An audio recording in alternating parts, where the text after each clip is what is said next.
We have now the next panel discussion is on affordable electricity for all. Affordable electricity for all.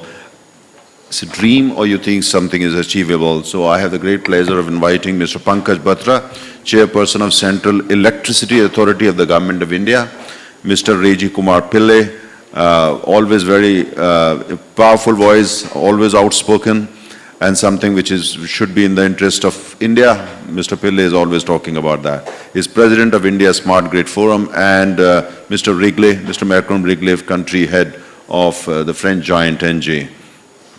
If I may start with you, Mr. Pillai. We just concluded a session on natural gas, and we have, of course, extensive discussion. Many in the natural gas sector, and the same goes for coal and uranium and oil, and they say electricity is a product, it's not energy. So, all these talk of EVs, electric vehicles, and all that, this is fine, but electric car is a car. And ultimately, you need you need natural gas, you need coal, you need oil, you need uranium to produce electricity.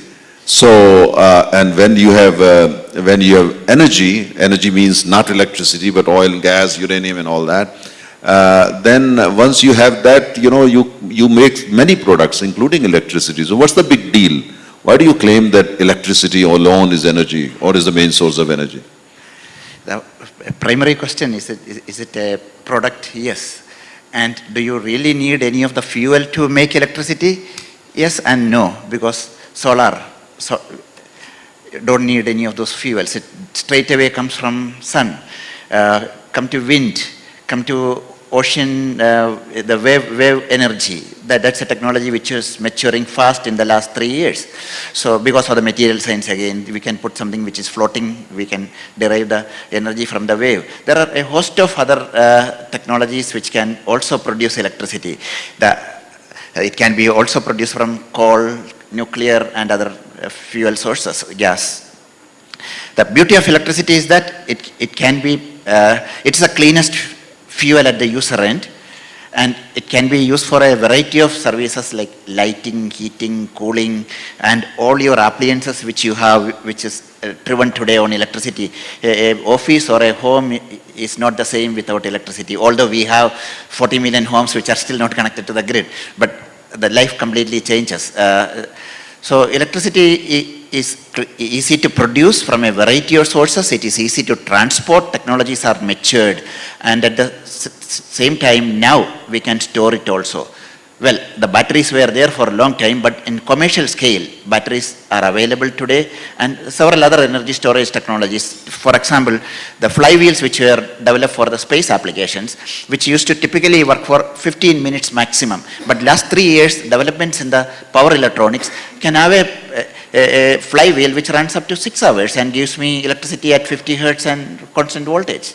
Because even if the revolution per minute comes down from 3000 to 2000, the electronics will still fix it to give you electricity. So these are new developments which are happening. Yeah, but why, one thing often people complain, but why can't electricity sector, the power sector, work in complete union with the gas sector, with the oil sector? And there seems to be very poor connect between the two, and very often the power sector, they don't understand that how difficult it is to produce natural gas, for the sake of, just to give you an example.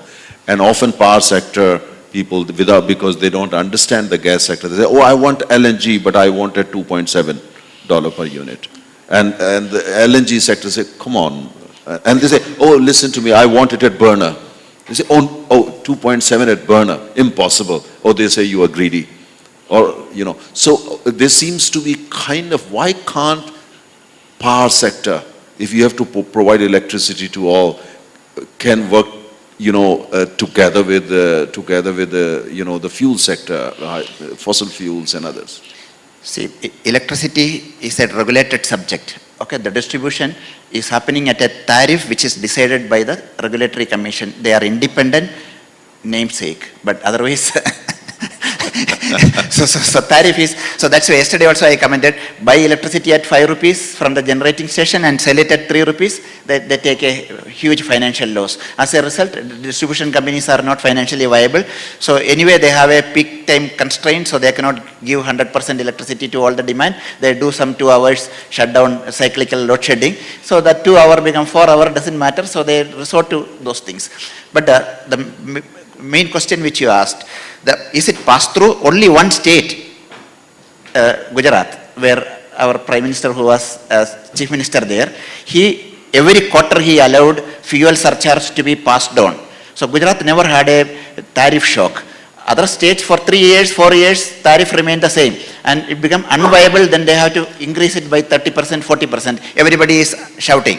But in Gujarat, right from 2005 or 6 onwards, every quarter the fuel surcharge was passed on. So tariff goes by 3 paise, 4 paise, you don't even know. Last month I paid say 8 rupees 60 paise, this month it has become 63 paise, I don't even get to know. But over a quarter by quarter by quarter, the tariff goes up. So this was not done in any other state. That's why when you do a rating of the electricity distribution companies in the country, the last report was to be released in 2013 January. So PFC makes that.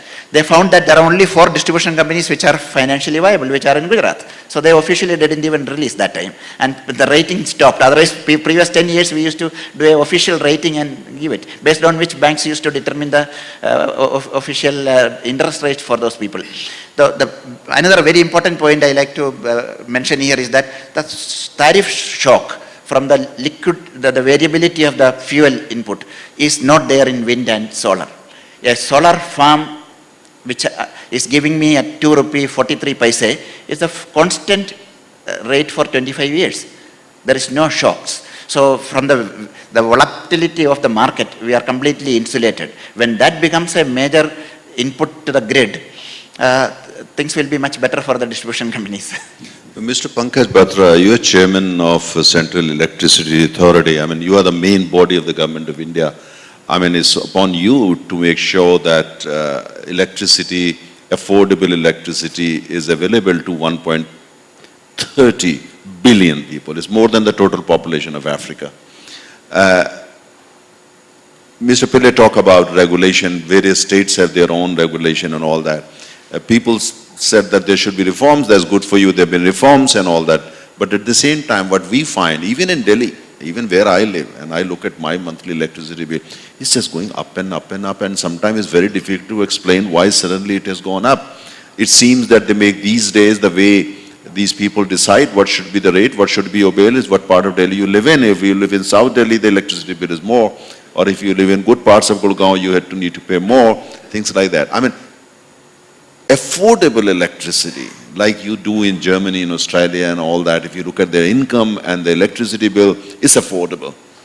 But in India, I mean, affordability has become a big issue.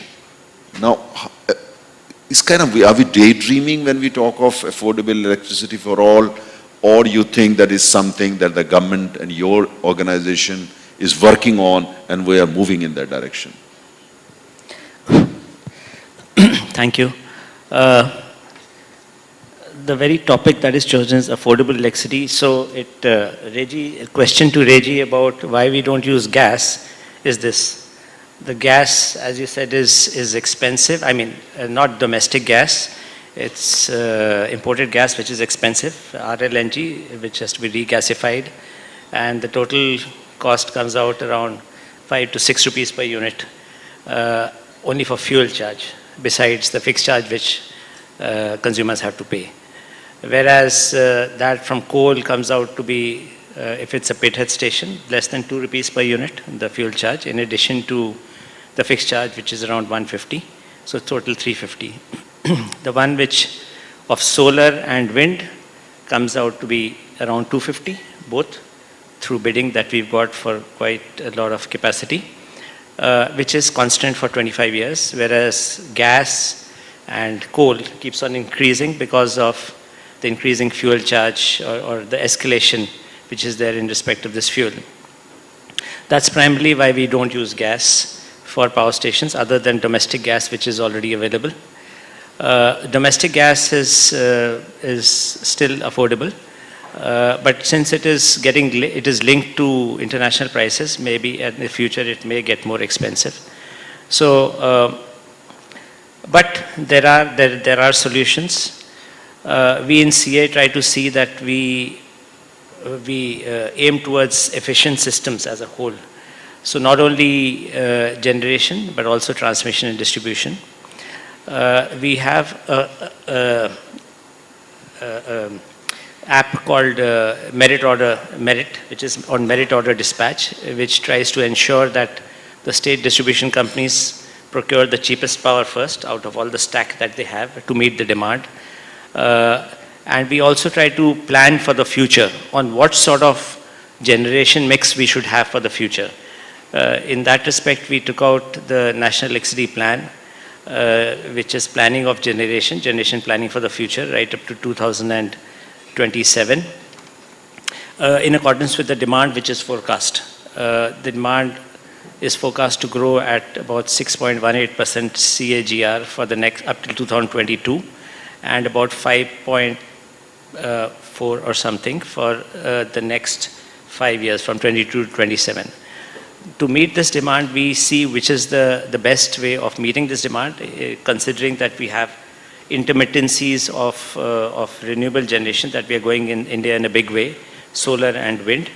And we have seen that gas which is a good thing to meet for peak, for peaking. So we also conducted an exercise for using gas station, combined cycle gas stations that we already have as a peaking station, which means it shuts down during the day, comes up only for the evening peak and shuts down again, which was done satisfactorily for Dadri on 27th of August.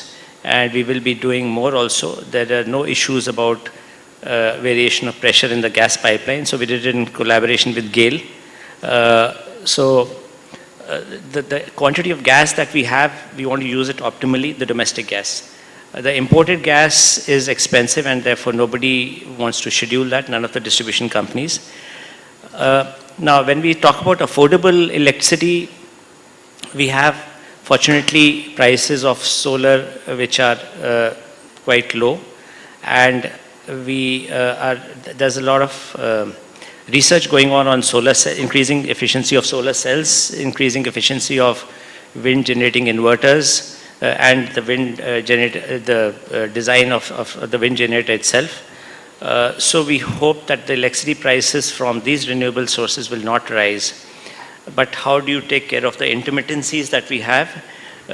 We have the best sources that we already have is hydro and gas, which can meet that. Coal is not so quick in meeting the variations. The response time is not so quick, but coal can do it, do it gradually, and with some retrofitting, even existing coal stations can balance it. And this was the topic of a seminar which we were having jointly with NTPC about introducing flexibilization in coal-based plants. But the new thing which is coming is battery. Lithium-ion batteries prices have dropped 70% in the last 7 years, and I'm told in the last 1 year by 30% more. Because in Germany, there was a bid which was called for $160 per kWh now for setting up by 2020, and there were a lot of bidders for that. If that's the case, then we feel that by 2030, we'll have prices dropping to $100 per kWh. And we've done a study in CA about the optimal, the cheapest cost, the cheapest system cost. And we found that about 50 gigawatt hour of battery would be optimum for 2030, along with the others. There would be some rise in coal-based stations. Gas, of course, there is no rise shown because of the price of gas, international gas. So I don't foresee in India gas coming in a big way. Liquid is already too expensive, so it won't come. Coal would come to some extent to meet the base load, but I think we are going to get cheaper and cheaper electricity in future. But the question about having cheap electricity for consumers like us, this is a generic issue which we are trying to tackle in India. The industries cross-subsidize the agriculture, industries and commercial. So that's a generic issue which we are trying to see. It actually distorts some of the things. So what we've proposed and what is being discussed is that we have a common tariff for everyone, a consumer level, and if any subsidy is to be given, that should be direct subsidy into the accounts of the people who are underprivileged. And that one of the ways in how to fund that could be funding from the power sector alone, or it could be in general taxation. So these are some of the things we are seeing will reduce the price of power for industries and commercial, because that way we can also become competitive with the other industries around the world where we are at a disadvantage, because in many other countries the residential tariff is higher than the industrial tariff. So these are some of the steps that we are taking. Thank you. Thank you very much. If I may come to you, Mr. Wrigley, you did talk about during your talk on cross-subsidy. You just heard Mr. Batra and also Mr. Pillai. Mr. Batra also talked about, supporting, or call it subsidy, call it by any name, for those who can't afford to pay better prices. Given some ground realities in India, we still have a lot of people who are not so privileged to make their full payments for electricity, buying electricity. So, but at the same time, electricity for all. And since you were in the morning talking about cross subsidies, so your take, please. Yeah, I think the target for affordable electricity for all is very laudable. It's a good objective for the government to have, but clearly the system that's in the electricity market at the moment, which is fraught with cross-subsidy, which is causing the problems that I was talking about earlier. It's essential that you need to avoid subsidizing the cost of electricity to anybody. If you want to provide social support to families, don't do it through fundamental commodities like electricity. And there are other subsidies that exist as well, which distort other markets. And I'm thinking about food, I'm thinking about other primary energies. It's a big mistake. It's a big mistake to subsidize any commodity, because then it becomes embedded into the economy and it's extremely difficult to move it.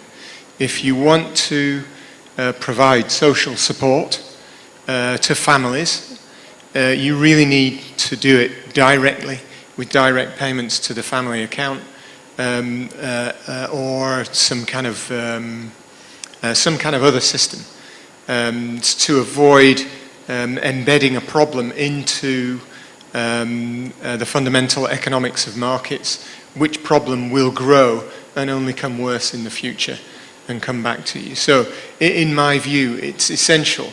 If you want to make affordable electricity for all, by all means make electricity connections to every family and every home, but make sure that the tariff for that electricity is a genuine cost-reflective commercial tariff. And if you believe there's a social need to support the family, then do it directly, not through the price of commodities. Thank you. If I may come to you, Mr. Pillai, Mr. Batra talked about, solar, and the tariffs are going in the direction of south. Whatever the tariff or whatever the size, I'm being honest and candid here, but the fact is that bulk of the electricity produced using solar is just going to the grid. So basically it becomes part of the same system. And you don't know, when you're consuming electricity at home or in the industry, you don't know the nationality. You don't know the color, whether it's solar or nuclear and all that. While in a country like ours, where we still have a lot of people, very, very poor access to electricity, if solar has to be a solution, we need to focus more on distributed. I know you are smart grid, So basically distributed, no grid, or a smart grid but at the level of, villages, clusters. That seems to be the solution, and where they are allowed to have their own regulations and their own economics, their own tariffs and everything of their own. And maybe you can provide grid only to support them in seasons like monsoon, but otherwise they can be quite on their own.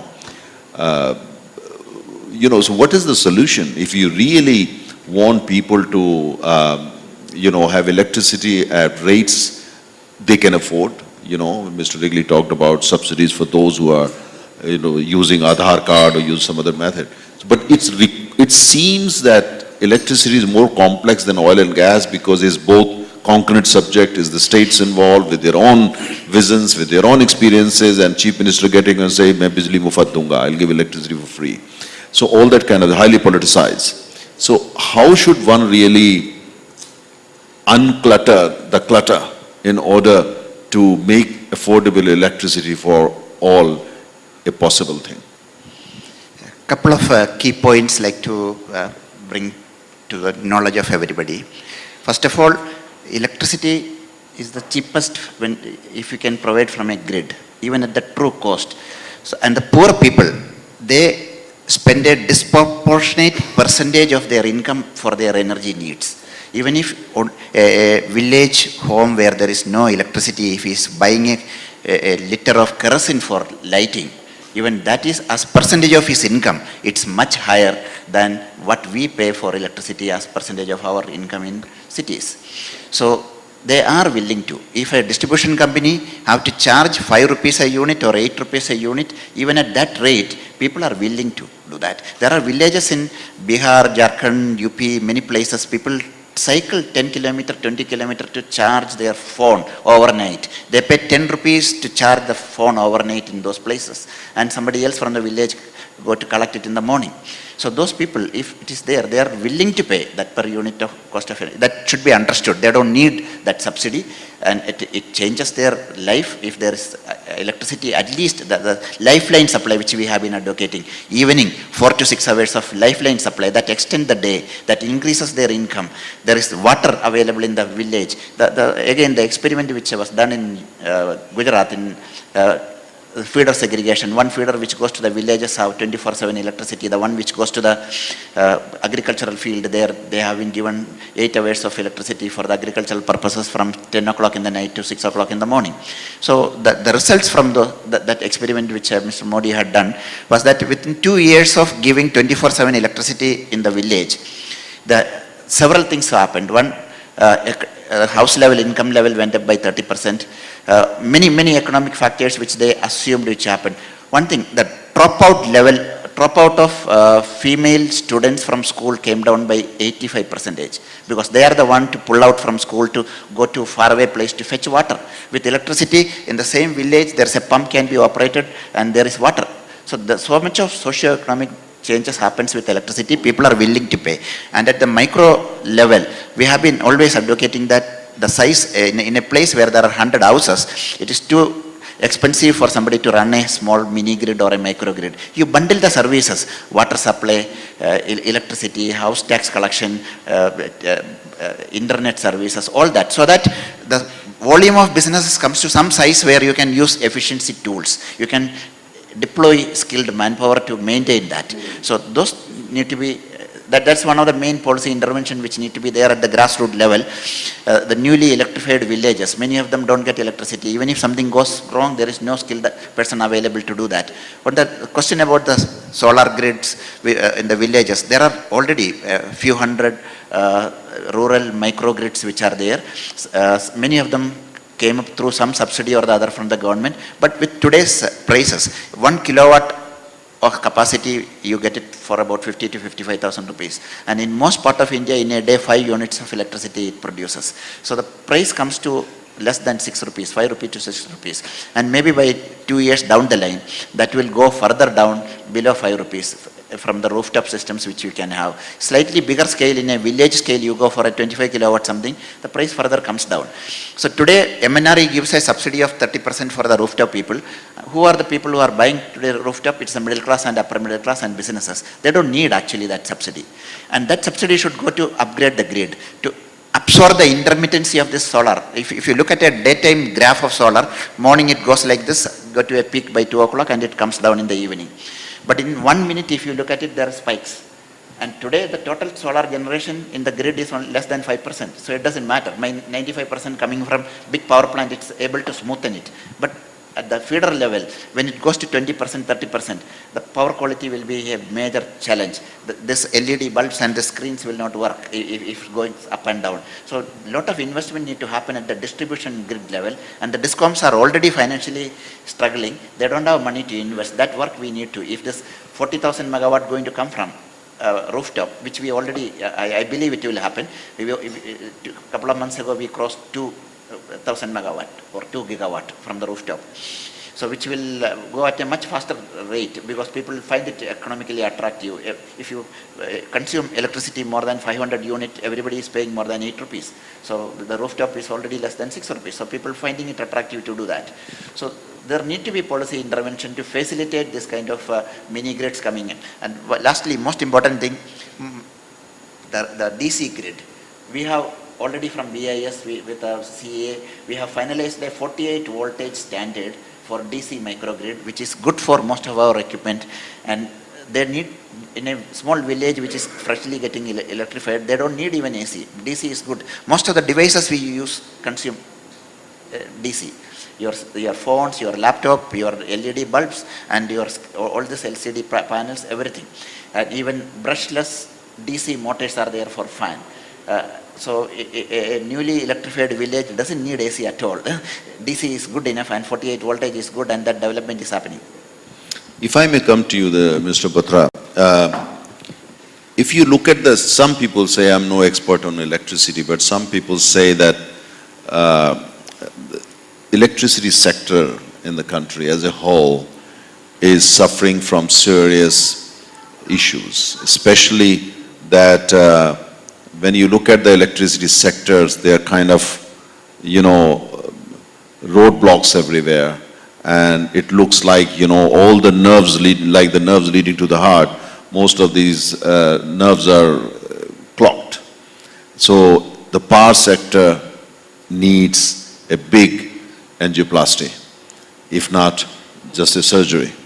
So if that is the case, and if the state utilities, even some regulators and distributors, even the private sector distributors, all they are fine. But the question is that still, as long as we are not able to really go for a major policy intervention and a major recast of the whole thing, even if we have more surplus capacity in terms of power generation, even if we succeed in terms of solar power revolution, 30 to 40% Indians would not be the beneficiary of that, because the beneficiary would again be, even if the prices drop, the beneficiaries will be only the privileged 50% or the connected 50%. How do we, when we know the problems, when we know that, look, this is what it is, and we need to do something, what exactly is holding India back? I think, yes, there are problems in the power sector. And if I can say one single thing that would reform the sector would be honest technical competence, which should be there to shape policies, to shape how things happen, which I'm afraid is not there. I mean, the decision makers are not people who are got the best technical competence. So this is something that will change the entire face of the power industry. Okay, now let's go to the problems that we have. We have things about, as I said, about policy, about removing cross subsidies and having direct subsidy. That's a thing which is There are also political compulsions, I think, and there is, but the point is that even if a policy is made by the government of India, there's a debate on whether it's mandatory or it's not. Because a policy is a direction you give. And since we have both state and central jurisdiction, whether the policies made by the central government are enforceable by the states or not. Now that's a major thing where even the Supreme Court has given a decision which we're not sure whether it is or it isn't. So policies will not change it, it's only the laws which will change it, but the laws cannot be very defining, they'll be broad. So I think the thing is, as you say, a successful sector is not, or a person who's a successful man is not a person who does different things, but they do things differently. That's what one of the ex-management guru said also in the US. So that's the main problem I feel. It's not that there are no solutions to that. There are solutions to everything. In fact, a lot of it is to do with technical solutions. Smart grid is something which can do a lot. It can optimize a lot of things, and with a very small cost. So using information technology. So that's something which should be done. And of course, we in CA try to hold conferences and workshops for all the concerned stakeholders to see that these are done, or people are aware of the solutions that exist, and also try to make it simple so that also bring out cost-benefit analysis, business models to see that that it can be implemented at a small cost. I think that is the major thing. It's nothing which is insurmountable. Definitely it can be done. Thank you. So on this optimistic note, we conclude this session. I think Mr. Batra and Mr. Pillai and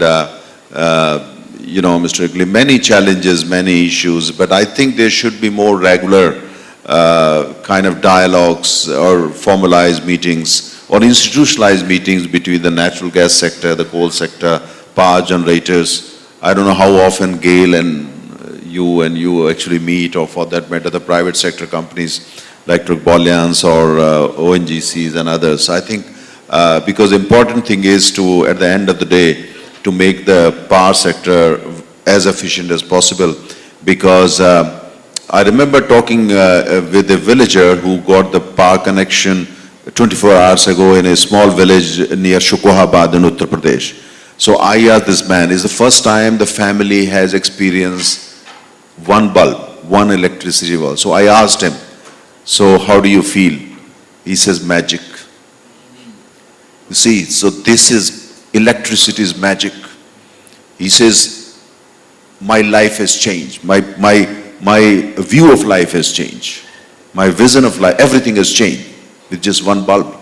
So many of us who are privileged and born in with these things, but take them for granted. But many of those in the world, and there are about 1.3 billion people without electricity in the world. And many of us, unfortunately, in our country or in the region that we live. So it's magic. So, and I think it can be done. It's possible.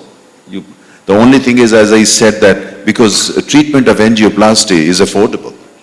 So why should we go for this angioplasty so that more people get the benefit of it? With these words, thank you very much. Thanks for this.